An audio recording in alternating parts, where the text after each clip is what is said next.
दोस्तों, study app से दूर नहीं चैनल में आप सभी को स्वागत है। आज हम लोग फिर से नेक्स्ट वीडियो लेकर के आ गए हैं। ये क्लास नंबर 19 होगा, जिसमें आप लोग 1 से लेकर के 812 तक के सभी प्रश्न का जिक्र किया जाएगा और इसमें वन लाइनर से लेकर के ऑब्जेक्टिव तक भी आप लोग को वीडियो में मिलेगा। अगर इससे पहले वाला वीडियो अगर नहीं देखें तो प्लेलिस्ट में जाकर के ज़रूर देखें, क्योंकि इसमें जो भी क्वेश्चंस हैं आपके एग्ज़ाम पॉइंट ऑफ व्यू से बहुत ही इम्पोर्टेंट रहने वाले हैं। इसीलिए don't miss the every questions because they all are important for the every examination. So we start the video and we see the first question is that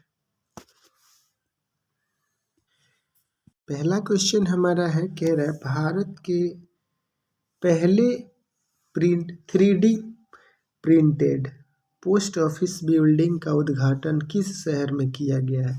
यानी जो 3D printed post office building है, इसका उद्घाटन अभी अभी किया गया हमारा बेंगलुरु स्टेट यानी कर्नाटक बेंगलुरु में इसका अनावरण किया गया है। और इसका अनावरण करने वाले हो गए हमारे केंद्रीय मंत्री अश्विनी वैष्णव के द्वारा इसका उद्घाटन किया गया। अश्विनी वैष्णव जो केंद्रीय मंत्री है, उन्हीं के द्वारा इसका उद्घाटन किया गया है। 3D पोस्ट ऑफिस बिल्डिंग का उद्घाटन बेंगलुरु में। और बेंगलुरु का जो ये कर्नाटक बेंगलुरु का सीएम हो जाते हैं श्री सिद्धारमैया, और यहाँ के गवर्नर जो हो जाते हैं थावरचंद्र गहलोत। आप लोग एक्स्ट्रा फैक्ट जरूर याद रखें।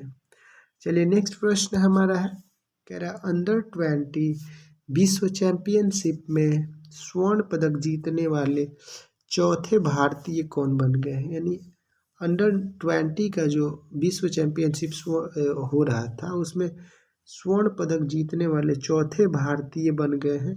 कौन बन गए हैं? तो मोहित कुमार। ऑप्शन नंबर बी इसका करेक्ट जवाब हो जाएगा, क्योंकि इन्होंने स्वर्ण पदक जीता है और चौथे नंबर पे भारतीयों में चौथे नंबर वाले व्यक्ति हैं जिन्होंने स्वर्ण पदक जीता है, इसीलिए हो जाएगा Mohit Kumar. Option number B. Next प्रश्न हम लोग देखते हैं। नेक्स्ट प्रश्न कह रहा है कितने भारतीय युवाओं को international young eco hero award 2023 के लिए नामित किया गया है। यानी इंटरनेशनल इको हीरो यानी पर्यावरण से संबंधित जो हीरोज़ हैं उनका नाम का अनावरण किया गया है और उनका अनाउंसिंग किया गया है। तो उसमें कितने व्यक्ति हो जाते हैं? तो ये हो जाता है आपका 5 व्यक्ति। 5 ऐसे युवा हो जाते हैं जो इको हीरोज़ अवार्ड अभी ग्रहण करने वाले हैं, जिसमें एक पहला नंबर आ जाता है आपका मेरठ का ईहा दीक्षित। यानी ईहा दीक्षित जो है मेरठ से संबंधित, मेरठ से हो गई है। और बेंगलुरु से एक मान्या हर्ष हो जाती हैं। मान्या हर्ष 2 नंबर में बेंगलुरु से।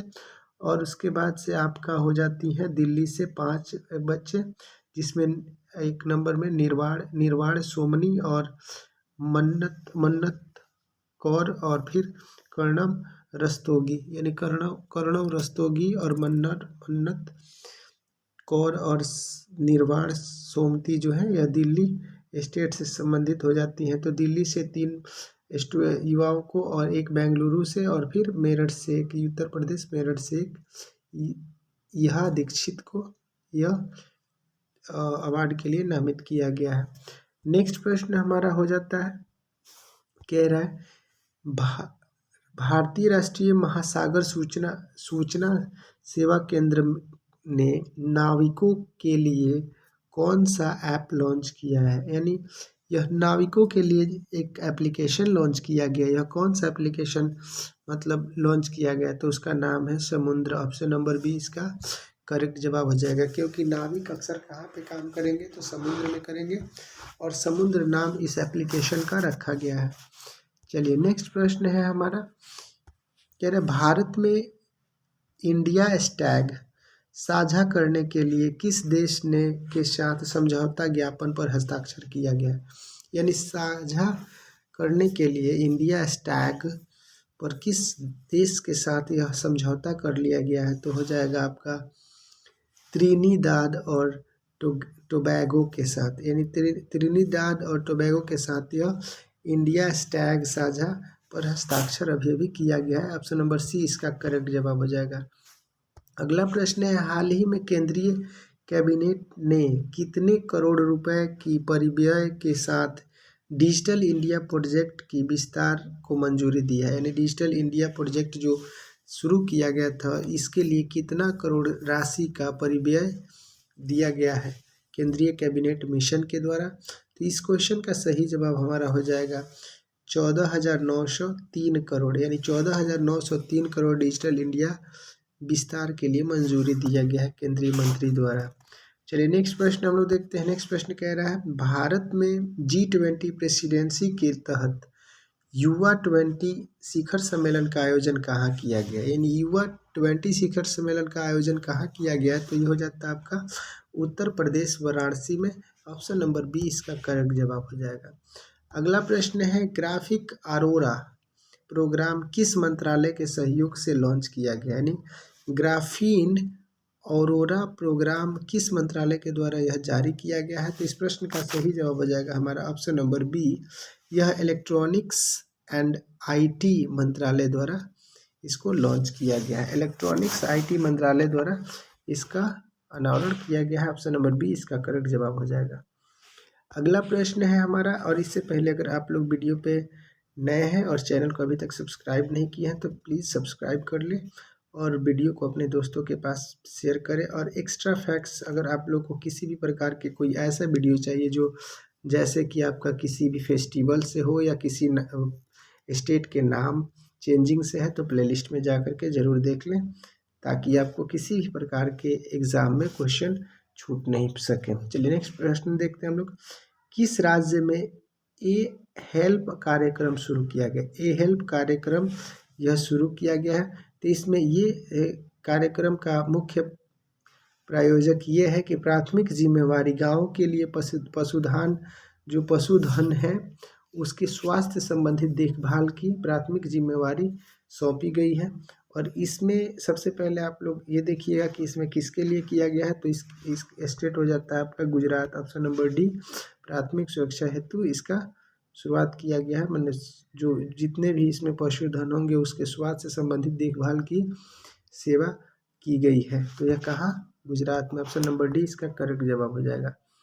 अगला प्रश्न है हमारा, भारत के किस संस्थान के वैज्ञानिकों ने एक नए तारे की खोज की है? यानी नए तारे की खोज किए हैं, किसके द्वारा किया गया, किस वैज्ञानिक संस्थान द्वारा इसका खोज किया गया?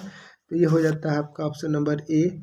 यह ऑप्शन नंबर ए इसका करेक्ट जवाब हो जाता है। ऑप्शन नंबर ए हमारा कह रहा है कि भारतीय तारा भौतिकी संस्थान के द्वारा यह एक नए तारे की खोज की गई। ऑप्शन नंबर ए इसका करेक्ट जवाब हो जाएगा।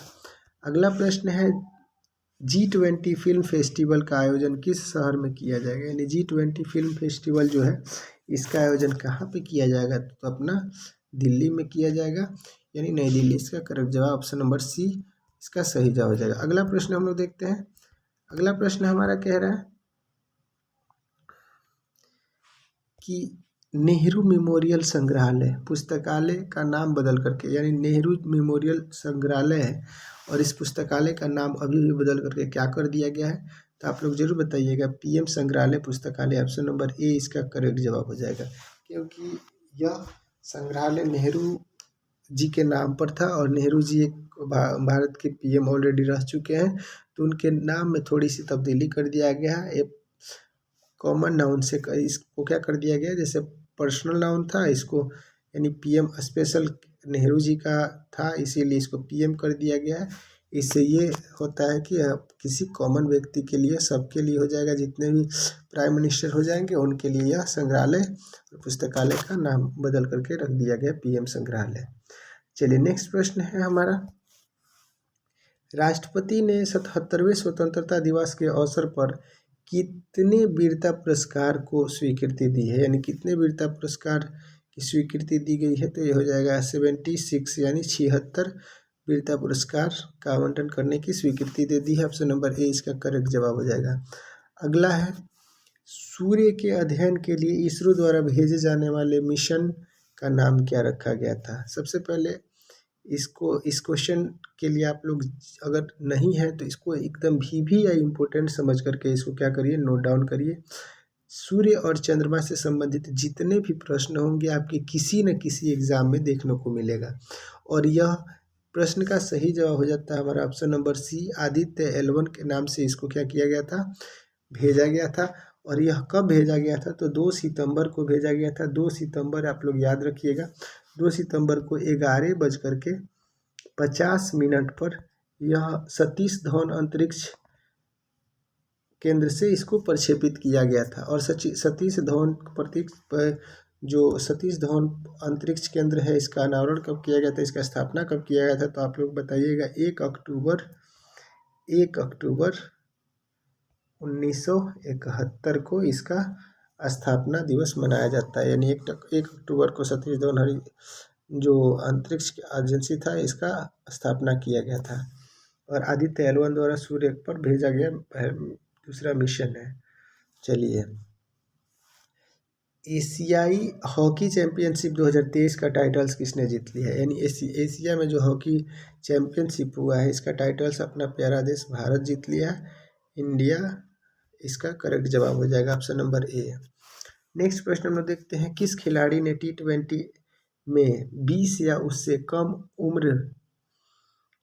उम्र में भारत के लिए सर्वाधिक छक्के लगाने का रिकॉर्ड बनाया है। यानी 20 या इससे कम उम्र में सबसे अधिक छक्के मारने वाले वो बन गए हैं तिलक वर्मा। यानी यह दूसरे व्यक्ति ऐसे हो जाते हैं। यानी अब आपसे एक क्वेश्चन और पूछेगा इसमें, कि आपसे पूछ सकता है कि वह कौन ऐसे युवा बल्लेबाज हैं जिन्होंने सबसे कम उम्र में अर्धशतक लगाए हैं। तो इन्हीं का नाम आ जाएगा तिलक वर्मा। और सबसे कम उम्र में सबसे अधिक छक्के लगाने वाले तिलक वर्मा हो जाते हैं, ठीक ना। और सबसे ये दूसरे व्यक्ति हो जाते हैं कम उम्र के अर्धशतक मारने वाले। पहले व्यक्ति के रूप में हमारे आ जाते हैं रोहित शर्मा, इंडियन कैप्टन रोहित शर्मा।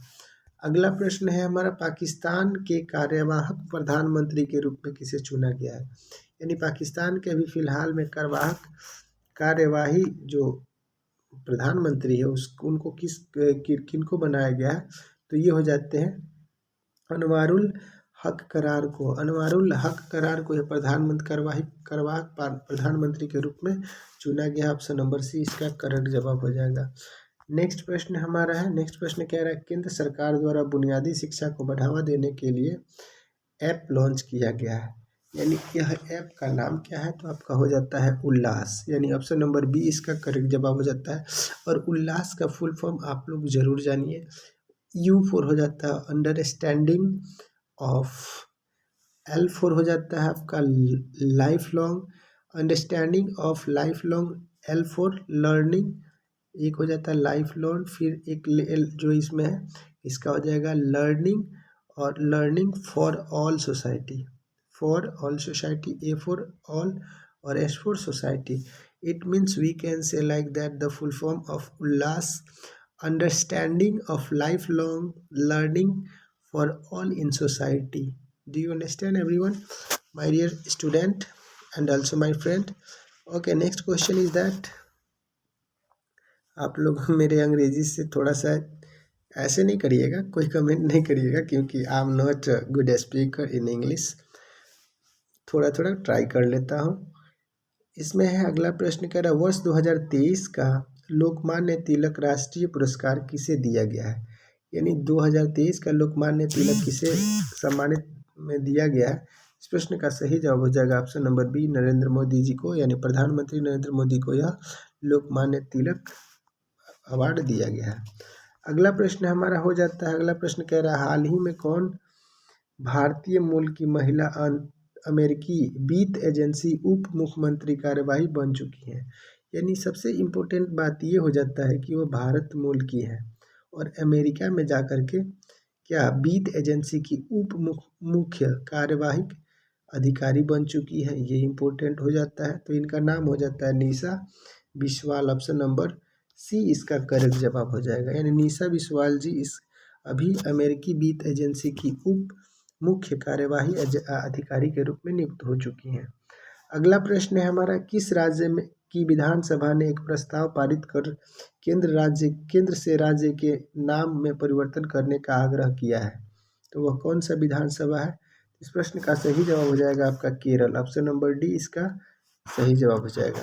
अगला प्रश्न हम लोग देखते हैं। अगला प्रश्न कह रहा है रिजर्व बैंक ऑफ इंडिया ने यूपीआई लाइट के लिए पेमेंट लिमिट बढ़ा करके अभी कितना करने की प्रस्तावित रखा है। तो इसमें थोड़ा सा मिसप्रिंट है, यहाँ पे 500 हो जाएगा।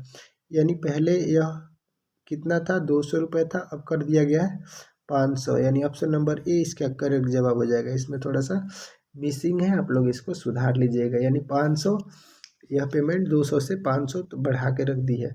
और आप लोग को यूपीआई का फुल फॉर्म भी जानना जरूरी है। Unified payment interface is the correct answer. और यहाँ पे एक्स्ट्रा फैक्ट के रूप में रिजर्व बैंक का स्थापना दिवस 1 अप्रैल को मनाया जाता है और इसका स्थापना किया गया था 1 अप्रैल 1935 में कोलकाता में। नेक्स्ट प्रश्न हम लोग देखते हैं। प्रश्न संख्या अगला प्रश्न हमारा कह रहा है 13वें वार्षिक इंटरप्रेन्योर इंडियन अवार्ड में tech startup of the year यानी एएल का अवार्ड किसे दिया गया है। यानी tech startup of the year AL award का अवार्ड किसे दिया गया है। तो इस प्रश्न का सही जवाब हमारा हो जाता है ऑप्शन नंबर डी, यह दिया गया है जियो हैप्टिक्स को। यानी जियो हैप्टिक्स को यह 13वें वार्षिक इंटरप्रेन्योर इंडिया अवार्ड्स में tech startup of the year का अवार्ड से सम्मानित किया गया। ऑप्शन नंबर डी इसका करेक्ट जवाब हो जाएगा। अगला है एलओसी। एलओसी के पास भारत के किस पोस्ट ऑफिस का उद्घाटन जम्मू कश्मीर के किस जिले में किया गया है। यानी जम्मू कश्मीर एलओसी जो है पाकिस्तान ऑक्युपाइड कश्मीर जो है वहाँ पे यह कौन सा पोस्ट ऑफिस का उद्घाटन किया गया है, जो जम्मू कश्मीर का कौन सा जिला है। इस प्रश्न का सही जवाब हो जाएगा आपका कुपवाड़ा, ऑप्शन नंबर बी, यानी कुपवाड़ा जिला में पोस्ट ऑफिस का उद्घाटन किया गया है। अगला प्रश्न है हमारा, अगला प्रश्न है किस राज्य यूटी यानी किस राज्य या केंद्र शासित प्रदेश के राजौरी चिकरी बुडाक्राफ्ट की जीआई टैग, वहाँ का जो चिकरी बुडाक्राफ्ट है, राजौरी चिकरी बुडाक्राफ्ट को जीआई टैग से प्रदान किया गया है। तो यह किस राज्य या यूटी का है। इस प्रश्न का सही जवाब आ जाएगा आपका ऑप्शन नंबर ए, जम्मू कश्मीर का है। तो अभी जम्मू कश्मीर इसका करेक्ट जवाब हो जाएगा। अगला प्रश्न हम लोग देखते हैं। कह रहे हैं इंटरनेट इंटेलिजेंस इंडेक्स इंटरनेट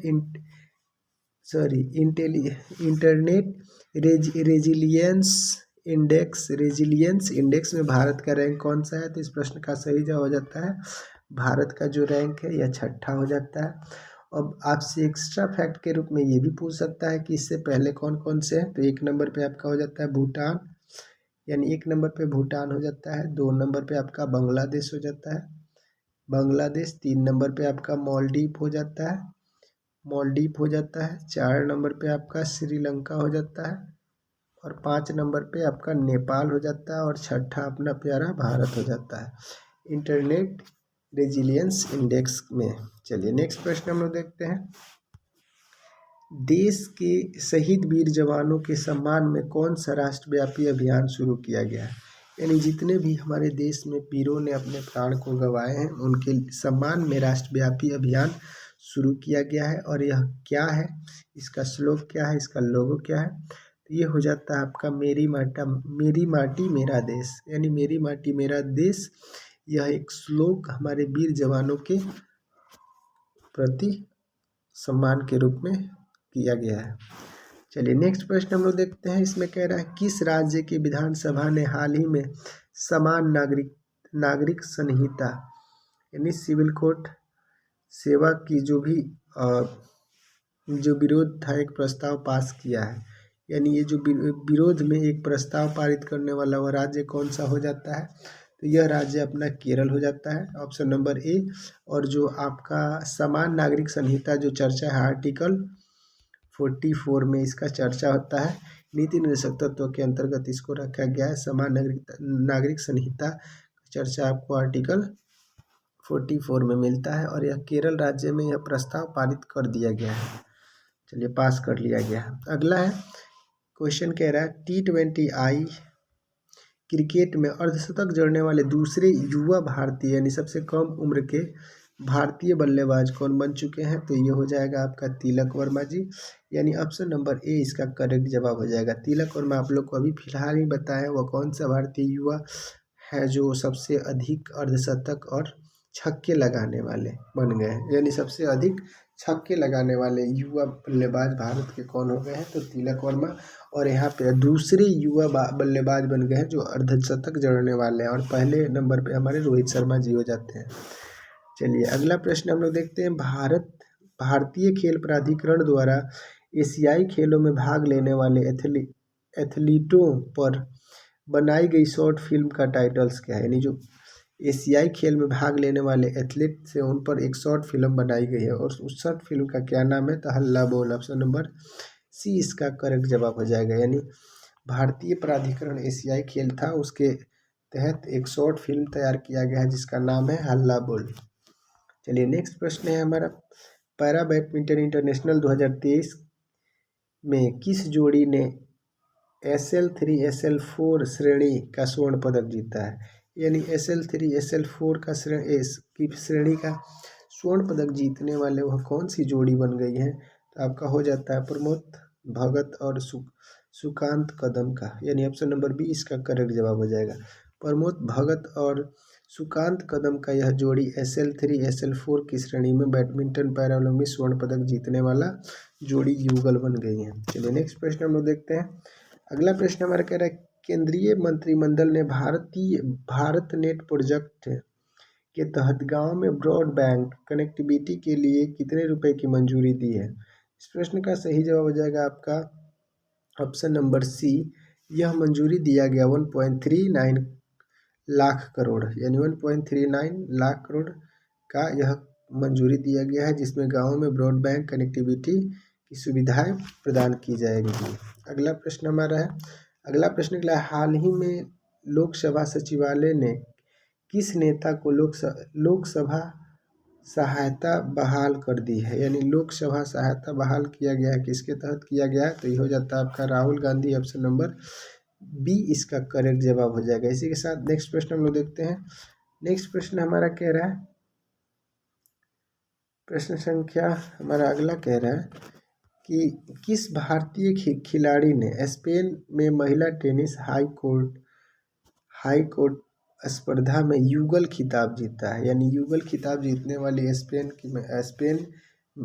की खिलाड़ी महिला टेनिस हार्ड कोर्ट स्पर्धा में युगल खिताब जीतने वाली कौन बन चुकी है? तो इस प्रश्न का आपका सही जवाब हो जाएगा हमारा ऑप्शन नंबर ए प्रार्थना थोम्बारे, यानी प्रार्थना थोम्बारे इसका खिताब जीतने वाली बन गई हैं, युगल खिताब जीतने वाली बन गई हैं। अगला प्रश्न हमारा है, अगला प्रश्न कह रहे हैं, कौन सी भारतीय सबसे कम उम्र के तीरंदाजी विश्व चैंपियनशिप बन गई? यानी विश्व चैंपियनशिप बनने वाली सबसे कम उम्र की कौन भारतीय बन गई है?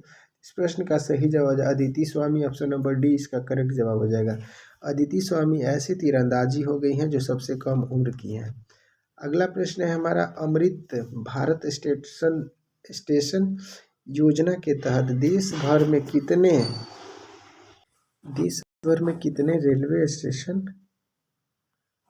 रेलवे स्टेशन का आधुनिकीकरण किया गया है? यानी ये अमृत भारत स्टेशन की योजना था, इसके तहत कितने रेलवे स्टेशन को आधुनिकीकरण किया गया है? 466 नंबर क्वेश्चन का सही जवाब हो जाएगा आपका 508। ऑप्शन नंबर सी इसका करेक्ट जवाब हो जाएगा। यानी देश में अमृत भारत स्टेशन योजना के तहत 508 ऐसे रेलवे स्टेशन है जिसका आधुनिकीकरण किया गया है। भारत के नंबर वन शतरंज खिलाड़ी कौन बन गए? यानी वो भारत के कौन से खिलाड़ी हैं जिन्होंने अभी नंबर 1 का स्थान प्राप्त कर लिया है? तो ये हो जाते हैं Gukesh D. Option number C इसका करेक्ट जवाब हो जाएगा।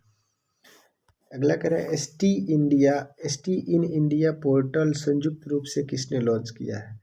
यानी ST in India portal launch करने वाले व्यक्ति कौन हो जाते हैं? तो इस प्रश्न का सही जवाब हो जाएगा हमारे विदेश मंत्री एस जयशंकर, और एचआरडी मंत्री ये धर्मेंद्र प्रधान जी हो जाते हैं। ठीक ना, विदेश मंत्री ये एस जयशंकर जी हो जाते हैं और यहाँ पे आपके धर्मेंद्र प्रधान भी हो जाते हैं। चलिए अगला प्रश्न हम लोग देखते हैं। अगला प्रश्न है मोबाइल एप्लीकेशन राजमार्ग यात्रा किसके द्वारा लॉन्च किया गया है? तो ये एनहाई द्वारा किया गया है, NAHI द्वारा किया गया है, यानी NHI द्वारा इसका स्थापना किया गया है। National highway authority of India के द्वारा इसका अनावरण किया गया है। और इसका उद्घाटन किसने किया है? तो हमारे HRD मंत्री जो है रेल परिवहन मंत्री यातायात परिवहन मंत्री नितिन गडकरी के द्वारा इसका अनावरण किया गया है। और नहाई का फुल फॉर्म होता है national highway authority of India. यह राज्य मार्ग एप्लीकेशन एक लॉन्च किया गया है। नेक्स्ट प्रश्न हमारा हो जाता है, हाल ही में DGCA ने एक ड्रोन लॉन्च किया। ड्रोन लॉन्च करने के लिए कितने रिमोट पायलट टर्निंग ऑर्गेनाइजेशन की मंजूरी दी है? या कितने मतलब टर्निंग पायलट जो है इसकी ऐसे ऑर्गेनाइजेशन की मंजूरी दे दी है? तो इस प्रश्न का सही जवाब हो जाएगा 63, ऑप्शन नंबर बी इसका करेक्ट जवाब हो जाएगा। अगला प्रश्न है, नया सवेरा योजना किस केंद्रीय मंत्रालय द्वारा शुरू किया गया है? नया सवेरा योजना का जो मंत्रालय है वो होता है आपका ऑप्शन नंबर ए अल्पसंख्यक कार्य मंत्रालय द्वारा इसका अनावरण किया गया है। और अगला हो जाता है हमारा, आकाश मिसाइल के पहले रेडियो फ्रीक्वेंसी सीकर का निर्माण किसके द्वारा किया गया है? यानी रेडियो फ्रीक्वेंसी सीकर का निर्माण आकाश मिसाइल के द्वारा किसके द्वारा किया गया है? तो ये हो जाता है आपका Bharat Dynamics Limited, option number A इसका करेक्ट जवाब हो जाएगा। यानी भारत डायनोमिक्स लिमिटेड द्वारा आकाश मिसाइल के पहले रेडियो फ्रीक्वेंसी सीकर का निर्माण कर दिया गया है। अगला प्रश्न हमारा है दूरसंचार। अगला कह रहा है दूरसंचार के क्षेत्र में सहयोग स्थापित करने के लिए ट्राई ने किसके साथ समझौता किया है? यानी ट्राई ने किसके साथ समझौता किया है? तो इस प्रश्न का सही जवाब हो जाएगा ऑप्शन नंबर सी, यह CDOC के साथ ट्राई ने दूरसंचार में सहयोग के लिए CDOC के साथ ट्राई ने क्या किया है? सहयोग किया है। चलिए समझौता पर हस्ताक्षर किया। और इसी के साथ हम लोग नेक्स्ट और लास्ट प्रश्न देखते हैं। और इससे पहले आप लोग अगर चैनल पर नए हैं तो चैनल को सब्सक्राइब और वीडियो को लाइक करना ना भूलें। और चलिए नेक्स्ट और लास्ट वीडियो हम लोग का क्वेश्चन देख रहे हैं कि आयरलैंड के दौरे के लिए भारतीय T20 का कप्तान किसे बनाया गया है? यानी किसे बनाया गया था? तो ये जसप्रीत बुमराह जो हो जाते हैं हमारे इंडियन प्लेयर के सबसे तेज गति के बॉलर हो जाते हैं। और इन्हीं को आयरलैंड के दौरे के लिए कैप्टन के रूप में बनाया गया था। और इसी के साथ हम लोग आज का वीडियो समाप्त करते हैं। उम्मीद करते हैं इसमें जितने भी कंटेंट्स थे आप लोग को पसंद आए होंगे। अगर इससे पहले वाला वीडियो आप लोग नहीं देखें तो प्ले लिस्ट में जा कर के देखिए। मिलते हैं नेक्स्ट वीडियो में। जय Hind, thank you for the watching.